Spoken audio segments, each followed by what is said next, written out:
Hello, everybody, and welcome to another episode of the Capital Gains Tax Solutions podcast, where we believe most high net worth individuals and their professional teams struggle to find great capital gains tax deferral options. Not having a clear plan is the enemy.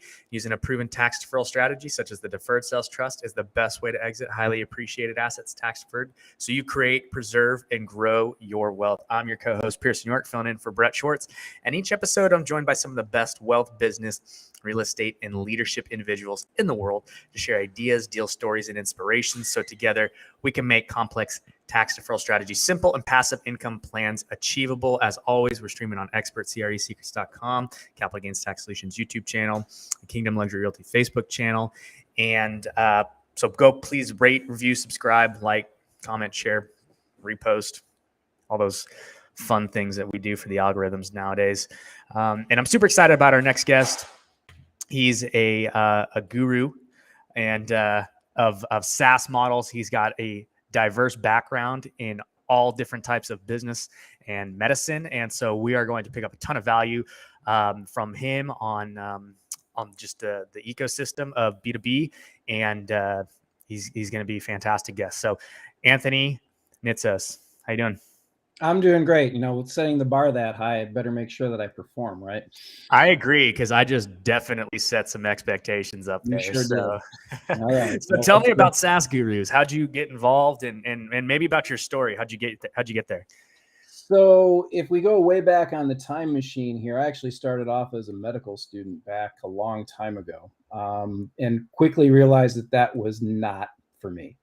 So being in Michigan, which is where I'm still based in the Ann Arbor cluster, medicine and manufacturing both shared a similar letter. So I figured, well, what do you do with a partial medical degree when you have to go find a job? So I moved into manufacturing and found out quickly that because of my systems background, the human body is a massive system, right? It's a whole bunch of interrelated systems. It was easy for me to walk into a manufacturing company and quickly grasp what was happening, and not just that, what was going wrong. So it was very quickly put into process reengineering and optimization and efficiency type of tasks and types of projects. And it was really very easy for me to do those, because I go back to the original training: find the root cause, don't treat the symptom. And that's just as relevant to business as it is to the human body. From there, I did that for a while, and then this was just before I don't know if you recall, there was this thing called Y2K. And in the year 2000, everybody thought their software is going to blow up because they didn't have dates coded correctly. So there was this big push to get ERP systems, enterprise resource planning systems, into place. And so I had already been working on getting accounting chops, because in manufacturing, it was pretty clear the guys that were in charge of the money were the ones that were making a lot of it. And it also gave you a tremendous amount of insight into the organization. I look upon accounting as like the electron microscope of business, because you can really dive deep into and understand what's going on inside of the organization. And so with that background, the ERP guys found me and said, hey, we want you to come and do ERP implementations. And so I did that for several years, leading up to Y2K. And then Y2K happened and nothing happened. And everybody had their ERP systems and they were going great, but there were no new sales because everybody had bought their ERP system. So our entire team was starting to get cut left, right, and center. And I got the call 2 days before Thanksgiving to say, hey, your services are no longer going to be needed after the end of the year. I'm like, thank you, Merry Christmas, for giving that to me before the holidays. Yeah. So what do? I went out, I found a job. I happened to find a job that was with a company that had just been acquired by the Japanese manufacturing company. U.S. manufacturing company had just been acquired by the Japanese. I happened to speak Japanese. I had studied over there for a while, and had gotten my chops up, and I knew the culture pretty well.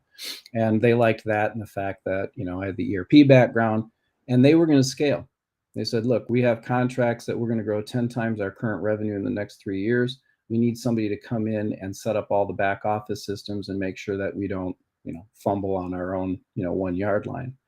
So my mission was to come in. That was my first job as an accountant. I'd never had a job as an accountant before. I was a controller of a Japanese company, starting day one, going, what does a controller do? So learned really fast what that was all about. But within the Japanese organization, everything is about customers and quality. We all know this, right? Because we've heard the stories well enough.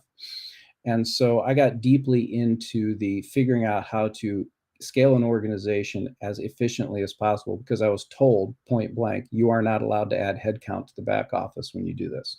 We're going to grow 10 times and you're going to have to keep your team of 3 in the back office. That's all you're going to get. So I said, all right, I will take that challenge on if I have complete responsibility and total control of every electron and piece of data in the organization that doesn't run a manufacturing site. And they said, okay, it's yours. So I did it. Within a year, we had put in an ERP system. Back then, state of the art was barcodes and scans and EDI. We had everything automated so that when we reached 50 million in recurring revenue, I had the same 3 people. All the financial reports were coming to us. We had everything dialed in. I had very little to actually do. So, Wow. next job. What do you do? Well, accounting was fun. ERP was fun. Manufacturing was fun. Medicine wasn't so fun. The people in finance, those are the ones that really have actually more fun, because accounting is great if you want to look at what's happened and if you're focused on the past. But if you're looking to the future, that's finance. If you're looking at funding sources, if you're looking at how to use your cash, you're looking at projections, you're looking, in this case now, rounds, investment rounds, et cetera. So I went overseas and got a degree from the University of St. Andrews, which was great because all my friends over there are Scots, and came back here. And that's when I got into really the heavy duty fractional working for myself CFO business. Got my first SaaS client in 2007 before anybody even really knew what the term meant, and have been running ever since. I did take 2 salary jobs during that period, and both of them were to work for unicorns that exited at 2.5 billion and 1.5 billion. So Wow. during that period of time, that one unicorn we scaled from 10 million to 150 million in 3 years. And the other one, we had been acquired by PE and they needed to be cleaned up and prepped up for sale. Once those gigs were done, I'm like, you know what? Salaries, not so fun. I like being my own boss. Went back in, founded the company that I'm running right now, which is SaaS Gurus, specifically working for B2B SaaS companies in the private equity backed and VC backed space, usually post revenue on up to about the B round of investment, at which point they hire their full-time CFOs. See, guys, I told you he was a guru. It doesn't disappoint over there. Way to deliver on that. So, breadth of experience and knowledge, a lot of wisdom. What are 1 or 2 gifts that you think that you've got that have let you to be as successful as you are today? One is making finance and accounting accessible. I think that there's way too much, oh, this is rocket science, or gee, I don't get GAAP, or, those metrics are kind of confusing. In the end, we are talking about stuff that's actually quite easily understandable as long as you put it into terms that people can understand. So the first thing that I think I really, pride myself on is the ability to sit down and say, look, these are the numbers that you want to look at. Here's where they come from. Here's how we're going to use them. And here's how you're going to talk about them when you talk to investors or your board, et cetera, et cetera. So I'm primarily right down inside. I love to educate. I love to teach. And so, when we go into an engagement, I'm going in not with the idea that, hey, this is a great project and we're just going to continue to, rake in the retainer.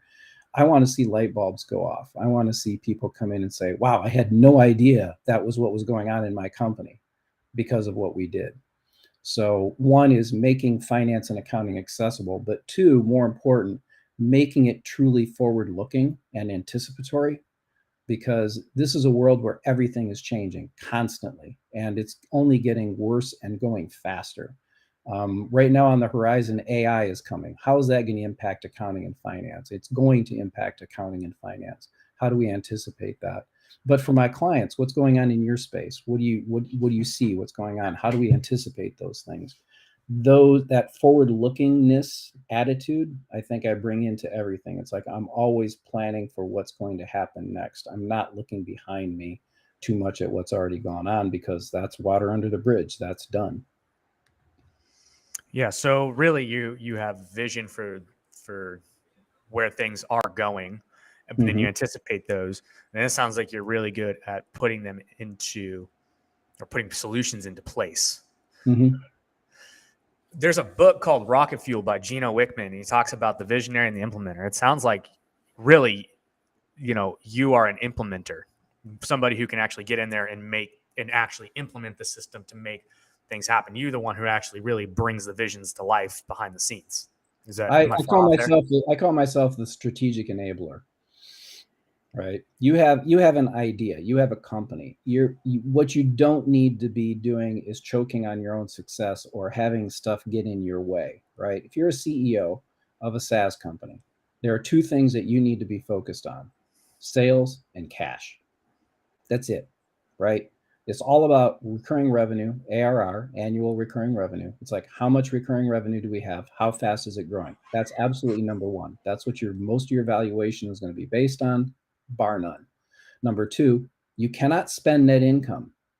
I don't care what your GAAP financial statements say. Do you have the cash to run the company and pay your payroll and pay your vendors? That is by far the most important thing. Do we have enough cash to get to the next round? And from there, do we have enough cash to get to the next round? So one of the things that I find, which is kind of frustrating for me, is when I come into a company, usually we have to clean things up because somebody has been in there and they've been doing some good job on the books, but it's not helping the company run. It's not giving the CEO, the founder, and the executive team what they need to actually run the company. And that's why forward-looking financial statements, especially the cash forecast, is something that we really focus on and really train our CEOs and founder clients to really focus on with us. Is like, look, you don't want to run out of gas in the middle of the desert, right? You need to get through the desert to the other side so that you can collect either the paycheck for your exit or the next round so that you can grow even faster. Yeah, definitely. Okay, so you mentioned that you helped a couple companies exit for pretty high valuations. Did you have anything to do with the tax consequences, and how did you kind of navigate those situations? I'm sorry, I am not a tax guy. Okay, so I know when I found out I was going to be on your show, I said, "Wait a minute, it's all about tax. Are you sure I should be on this program?" I know enough to be dangerous, right? Which is, to basically, but what I'm focused on is maximizing the valuation of the company, right? Because in the end, however the tax treatment falls out, you have to have cash receipts to come in order to worry about it. So I look at it from a very basic perspective, which is, how do I help you maximize the valuation of this company? And it can come in a number of ways. One of the ways that it comes in most clearly to me is how you structure your contracts. A lot of SaaS companies will go out there and say, "Hey, we need to have an upfront implementation cost in addition to our recurring revenue." And I'll go, "No, you don't." Do you know what the multiple is on services? Just off the top of your head? No, 3. 1, 2, maybe 3 if you're really lucky. What's Yep. the multiple on recurring revenue? 10. 10, 15, 20. You can do the math as easily as I do. If 25% or 50% of your revenue is coming from implementation services and the rest of it's coming from ARR, you're screwing yourself. Done. Plainly, you're screwing yourself. Okay? Because what you should be doing is figuring out 3 things. 1, how do I make my product stand up on its own so that I don't have to have implementation costs? Number 2, how do I make my product bulletproof so that I don't have a support team that has to constantly chase bugs and deal with customers who either don't understand the product or the product doesn't work? And number 3, how do I take the cost of that implementation and roll it into my recurring revenue number? Because let's say it costs you $15,000 to implement, just throw a number out there, and your average sales price is $10,000, right? Your recurring revenue is $10,000. Well, based on that one, your multiple on your recurring revenue, let's say it's 100,000. We'll use 10, and your valuation is 100,000, and your $15,000 worth of implementation is worth nothing, maybe 15,000. So you have $115,000 valuation. What if I were to say, "Hey, what's your average life expectancy of your customer? Is it 3 years? Is it 5 years? Why don't you take that 15,000 and instead of charging 15,000 up front and 10,000 a year, why don't you just charge them 15,000 a year?" Now the valuation is 150 out of the gate before you haven't even changed anything. All you did was change the contract and the terms. You still have the implementation team, they're still there. Now the focus will be on your gross margin, right? So let me dive into that really quick. So if you can change your reoccurring revenue, yep. Okay. I mean, that basically adds $15,000 of cost every single year to that client. Yes, it does. Or 5,000, right? So you're looking at it saying, okay, I could charge them 15,000 up front, but I'm looking at it from the perspective of the software company, not necessarily the client, right? Okay. If the product is there and the value prop is there, maybe 10,000 to 5,000 isn't the right, but the number, if they really need that product and you can really demonstrate the value prop to them, they're going to buy it. Okay. And you probably have more room to have higher recurring revenue than you do to have higher implementations. And again, I'm going to come back to your services revenue. When you go in front of an investor and you're looking to set a pre-money valuation, they're going to look at your services and say, that's nice. Show me your ARR. Right? Yeah. Okay. So basically what you're saying is if you can change the contract to, instead of it being one lump sum, $15,000 or whatever, a one-time implementation fee, if you can basically amortize that out as reoccurring revenue, then now you've just totally increased the value of your business. Yep. Exponentially. Yeah. Where it's going to hurt you, maybe hurt you, is that I'm not getting that cash up front to cover my costs. Well, SaaS should be paid in advance 1 year. So you can get that 15,000 paid up front. Don't do monthly, do annual, especially if you're in B2B. B2B should be annual paid in advance. Always end of story. That's the gold standard. So I look at it and say, and this is, we're going to go in and we're going to work this into the cash forecast, right? Because the first thing I'm going to take a look at is, all right, can you actually afford to do this cash wise? I don't want to do something that's stupid. But at the same time, I'm going to push to say, look, you need to get away from these big upfront fees and charge recurring revenue, because exactly what you just did. Amortize it over the expected life of the customer, or maybe amortize it over the first 3 years. Pick an amortization period that makes sense. Right. But build it into your ARR. Right. And you will increase the value of your company just with that simple change. I have done this with, I don't know how many clients I've lost track of. And because they're like, oh, we got to do this. I'm like, no, you don't. This is what you have to do. And once I explain it to him and show him to him, and it's, again, this is not rocket science, right? It's just like, look, here it is. Simple. 10 times this, 1 times that. Which one do you want to have more of? Yeah. No, that makes a lot of sense. So those are just that's one little tweak that you make. And that's just an example of what you're talking about when you're saying like the value comes in the contracts. And I'm kind of bringing this back, full circle, because my initial question was like, how did you help with the tax, implementations after you help these companies get to that point and sell it. You already said that you aren't involved in that particular situation, so I won't dive into that. But I do want to go ahead and just kind of pivot off of that a little bit.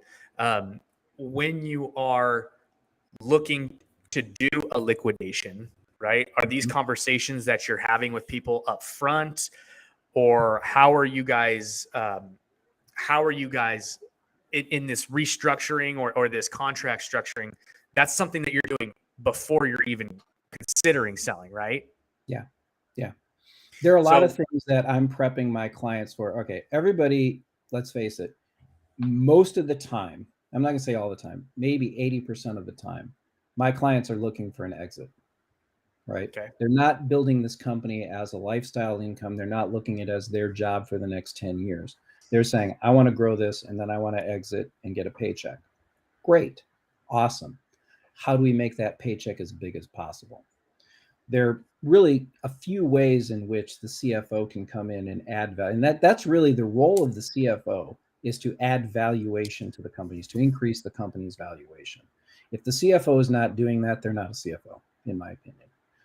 It's like you go to a doctor to get cured or get treated. You don't go to the doctor to have them keep you coming back over and over and over again, right? Those are not That's not what you want. You want a doctor to fix you. When I blew my ACL out, I said, I want a new one. Okay. I didn't say I want to go on crutches for the rest of my life and have to take painkillers. Right. So Right. when I go in, I say, look, you want an exit. When do you want an exit? At what valuation do you want to exit at? Right. It's like some people they're fine with 10 million. Other people, they want $1 billion. Right. It just really depends on their personality and their goals and their personal desires. Whatever that is, we then go in and say, okay, how do I maximize that? One, maximizing ARR. Number one, are we getting every single dollar of ARR that we can get? Number two, is your retention and renewal team up to snuff? Because it doesn't matter how fast your ARR is growing if you're losing it out the back end because you're not keeping customers. And this is something that a lot of companies don't think about right up front. It's like, look, what's your renewal process look like? What is what I call the retention and renewal? How do you retain the customer? How do you nurture them so that they don't even think about going somewhere else? Right. Right. So getting them feeling loved, feeling them contacted, giving them content, giving them useful cases, whatever it is that you're in. How do you make sure that you're nurturing that client, not just from the time that you get them in the door, but for their entire life? Most life expectancy in SaaS is usually around 3 years. Most of my clients are achieving 5 to 8. And they're doing it because they're listening about, hey, we really need to retain those customers because the hard part's getting them in the door. It's easy to keep them once they're there if you do it right. Right. How many times have you gotten into a service organization or whatnot and they just treated you like crap? Okay. Once you were in there, it's like, yeah, I got your money. So now the first opportunity you can find a bolt, you're gone. Okay. Right. You don't want that happening. You want those customers to love you. Not only, you don't want satisfied customers, you want delighted customers. A satisfied customer doesn't go out and evangelize about you. A delighted customer will go out and brag to everybody that they know. Hey, look at this great company I have, right? Now your word of mouth grows. So there's a lot of value in protecting what's called NRR, net retained revenue or net recurring revenue, which is the revenue off of your existing customer base. Are you keeping them in the door and are you growing them? That's a key metric that you're going to be having to present when you're exiting. It's not just your ARR, it's also what's now being called NRR. We used to call it net dollar retention, but now it's called net retained revenue or whatever you want to call it. Interesting. Okay. So that's another way. And if I may, Yeah. there's a third level. Sure. We need to understand exactly where all the costs in the organization are going and what they're being spent on, and that there's no waste. This now is going to put on my Japanese hat, right? The masters of efficiency. Every little single piece of manufacturing scrap is considered a mortal sin, right? You want no scrap. You want nothing left on the manufacturing floor. The same thing applies in SaaS. I don't care. You want to make sure that every dollar that's going into your organization is being spent exactly where it needs to be spent. I can't tell you how many times I go in and the first thing we do is we clean up the accounting system. We put a budget together and they're like, oh crap, I had no idea we were spending so much on that. Oh yeah, well, let's figure out a way to spend less on that. So the CFO adds value in terms of making sure your contracts are structured properly, making sure that your net retained revenue is protected. But more important, but just as important is, are you keeping the cash in the door that you got and not wasting it? Because that efficiency also will help impress you in front of your investors. Say, oh, these guys are really capital efficient. And there's a metric out there, it's called capital efficiency. How many millions of dollars did it take you to get to $1 million in ARR? Or 100 million or 10 million. You want a capital efficiency that's at least that's no more than 2.5, in my opinion. So if I put in 2.5 million to get to $1 million in ARR, I'm doing pretty good. That $2.5 billion exit I talked to you about, their capital efficiency was 0.125. Wow, that's pretty low. That's insane. That's why they were able to exit for $2.5 billion. So let me ask you. Let me ask you this then. In the capital efficiency world, is it something where it's like, okay, like you could totally suck in the beginning, right? But then we bring someone like Anthony into our business, and he flips things around, and now our capital efficiency, let's say it was like 3, right? Mm-hmm. Three for $1 million. 3 million for 1 million kind of thing, right? Mhm. 4 million, maybe 5. I don't know. I don't know what sucks, but that sounds like it's not as good, right? And then you come in and you bring it down to 1 for 1 or a half for 1. Does Mhm. that carry forward as like, oh, okay, we fixed it, and so like, or is it like you screwed your capital efficiency, like it's done? No, you can recover. It's certainly Okay. recoverable, right? So, I mean, there's always going to be this jump forward fallback, I call it. It's like, okay, we're going to bring in our cash now because we need to grow. Well, now, right today, let's say I'm at 100,000 in ARR. Let's start a small company, right? I'm bringing $1.5 million or $2.5 million, post seed runner or seed extension round, right? Well, that's not a great capital efficiency, 2.5 million to 100,000. But if I take that 2.5 million and I grow that 100,000 to 1 million, now my capital efficiency looks good. Yeah. If I'm able to grow that million ARR in such a way that the cash coming in from that, because it's all paid in advance annual, allows me to use that cash flow from the revenue to run my company and I don't have to go out and raise more, then you're now in that sweet spot. So Gotcha. if you have a lot of deal flow coming in and you're doing it monthly or you're doing implementation services, that's where you're killing your capital efficiency, because what you really want to do is you want to bring all that money in up front. That's why those annual contracts are so important. Annual paid in advance. PIA does not mean paid in the you know what. Okay. It means paid in advance. You want those PIA contracts because that brings in all that up front. So it keeps you from having to go out to the investor community and get more cash. I had a situation occur where the financial model had an incorrect assumption. The incorrect assumption was that large enterprise customers, in this particular case, were going to pay in advance for a year. Well, it turns out they didn't want to do that. They would only pay monthly. So the forecast, which had been cash forecast, which had been built on the assumption that, let's say your average sales price was 150,000.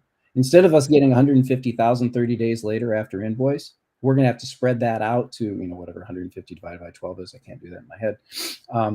Over time. Huge cash swing. Right. Now all of a sudden, you got to go back to the investors and you have to go back to the board and say, oops. You don't want to be in that kind of position. That's where making sure that your forecast model of your cash is airtight. Yeah. Because Interesting. that impacts everything. Interesting. Okay. And you said that most of your clients are looking for exits. They bring you in to basically say, hey, look, like we want to square ourselves up. So when we're ready to exit, we're good to go and we're getting the highest valuation possible. Yeah.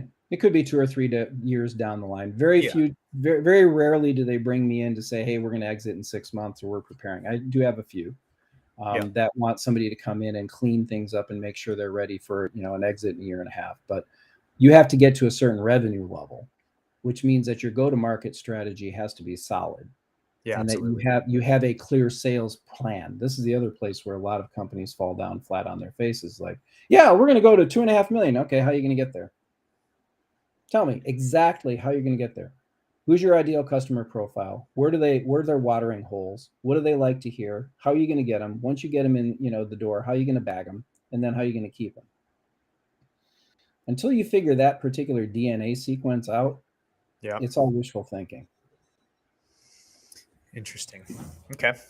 So I want to share something with you since I got you on here, and since you have a lot of companies that are exiting and whatnot.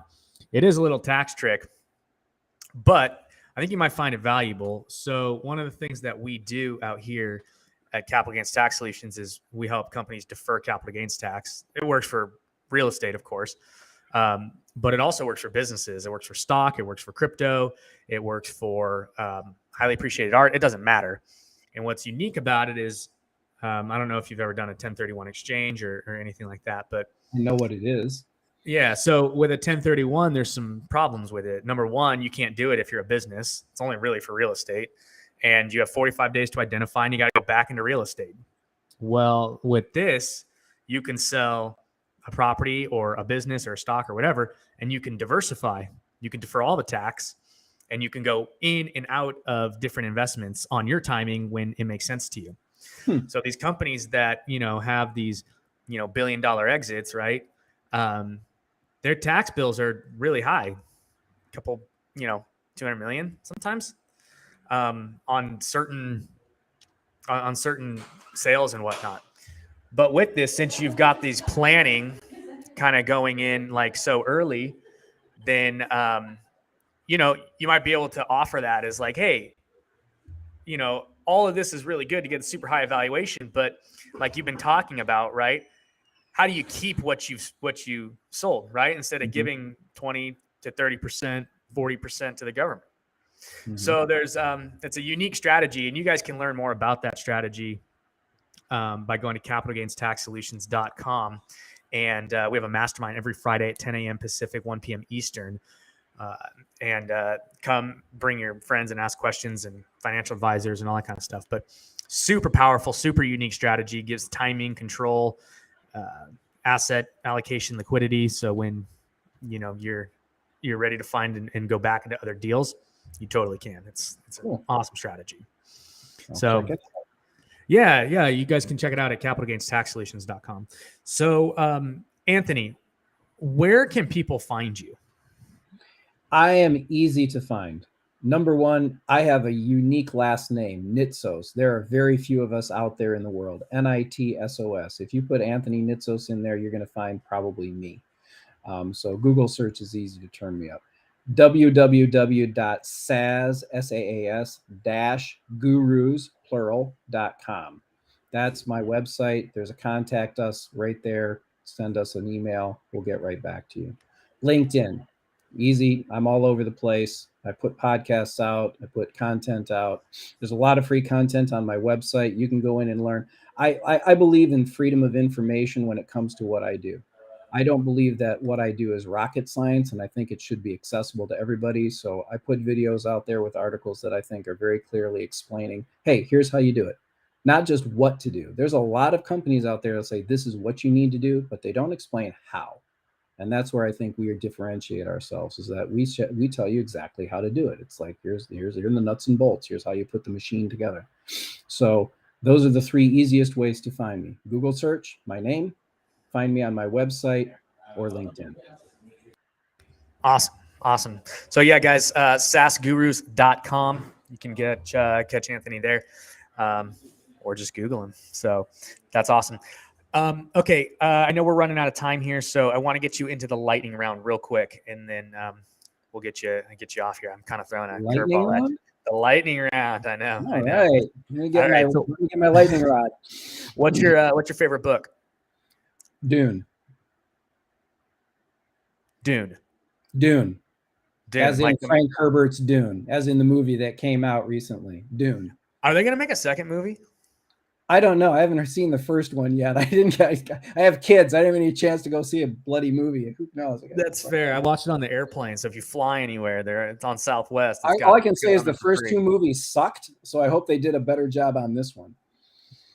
Oh yeah, I don't know. We'll see. It was pretty. I've never heard of it before, so that's interesting. Okay, what's your favorite leadership quote? God, you got me on that one. My favorite leadership quote: integrity is doing the right thing, even when no one's around to notice. Nice, awesome. What are you most curious about right now? Artificial intelligence. Okay. And if robots are going to take over the world?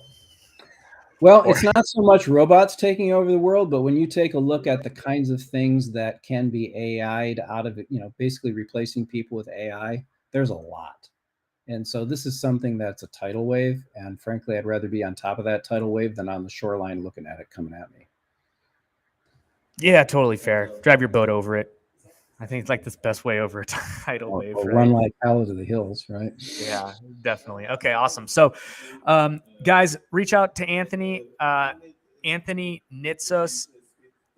Google him or saasgurus.com and check out capitalgainstaxsolutions.com for more information on the deferred sales trust. Any parting words? Thank you. I really appreciate it. Love being on your show. Awesome. Thanks so much. And thanks everybody for listening to another episode of the Capital Gains Tax Solutions podcast, where we believe most high net worth individuals and their professional teams struggle with finding great capital gains tax deferral options. And using a proven tax deferral strategy such as the deferred sales trust is the best way to exit your highly appreciated assets tax deferred, so you create, preserve, and grow your wealth. Sell your businesses for $2.5 million or $2.5 billion and save a bunch of money. Preserve that wealth. Please rate, review, subscribe, like, comment, share, post. Do all that fun stuff. And we'll see you guys on the next one. Have a good one. Thanks, Anthony.